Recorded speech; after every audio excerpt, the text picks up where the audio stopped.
राज्यसभा नामांकन रद्द करने के मामले में सुप्रीम कोर्ट ने मीनाक्षी नटराजन की याचिका को खारिज कर दिया है। इस मुद्दे पर बातचीत करने के लिए हमारे साथ जो दूसरे उम्मीदवार थे महेश केवट, उनके वकील संकेत जी साथ में हैं। संकेत जी, आज जो सुप्रीम कोर्ट ने आदेश दिया है उसका आधार क्या है, क्योंकि पुराने फैसलों का हवाला दिया गया था?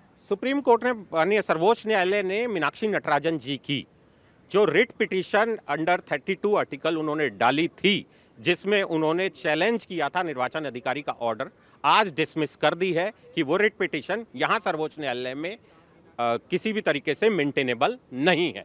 क्योंकि सिर्फ इलेक्शन पिटीशन ही फाइल की जा सकती है whenever the process has been started by election commission of India. बिल्कुल, ये पुन्नुस्वामी की जजमेंट के बाद ये एक लॉ है जो चलता चला आ रहा है आज तक, और सभी जजमेंट में है। एक बार इलेक्शन प्रोसेस स्टार्ट होने के बाद, नॉमिनेशन भरने के बाद और नॉमिनेशन प्रोसेस पूरा होने के बाद आप सिर्फ इलेक्शन पिटीशन के तहत किसी भी कंसर्न कोर्ट में जहां आपकी जाना होता है वहां जा सकते हैं।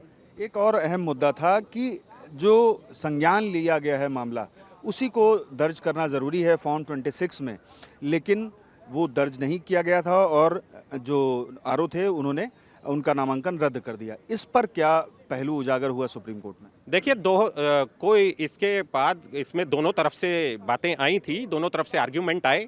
रोहतगी साहब ने इसको आर्ग्यू किया कि 2018 के बाद अगर आपके खिलाफ कोई भी आपराधिक मुकदमा किसी भी कोर्ट में लंबित है और वो आपकी जानकारी में है, तो नॉमिनेशन पेपर में आपको वो जानकारी देनी चाहिए। ये ऐसा ईसीआई की गाइडलाइंस में भी है कि आपको पब्लिकेशन भी करना चाहिए और आपके नॉमिनेशन एफिडेविट में आपको हर तरह के आपराधिक मुकदमा जो आपकी नॉलेज में है वो जरूर देना चाहिए।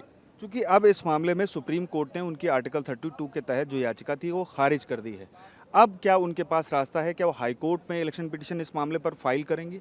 देखिए, वो जो भी लीगल उनके रास्ते हैं, वो हाई कोर्ट में रिट पिटीशन, हाई कोर्ट में इलेक्शन पिटीशन के द्वारा जो अगर जाना चाहती हैं तो वो जाएं। आज फिलहाल जो उनकी आर्टिकल 32 में रिट पिटीशन लगी थी वो सुप्रीम कोर्ट ने डिसमिस कर दी। हमसे बात करने के लिए बहुत बहुत शुक्रिया। तो आपने सुना एडवोकेट संकेत को, जिन्होंने हमें बताया कि इस मामले में अब जो मीनाक्षी नटराजन हैं उनके पास सीधे तौर पर इलेक्शन पिटीशन फाइल करने की रेमेडी है, यानी उपचार है। वो हाई कोर्ट जा सकती हैं, लेकिन सुप्रीम कोर्ट ने आर्टिकल 32 के तहत उनकी याचिका इसलिए खारिज कर दी क्योंकि ये कॉन्स्टिट्यूशनल राइट नहीं है, यानी कि चुनाव लड़ना कॉन्स्टिट्यूशनल राइट नहीं है बल्कि स्टैट्यूटरी राइट है। पीयूष पांडे, TV9 भारतवर्ष, नई दिल्ली।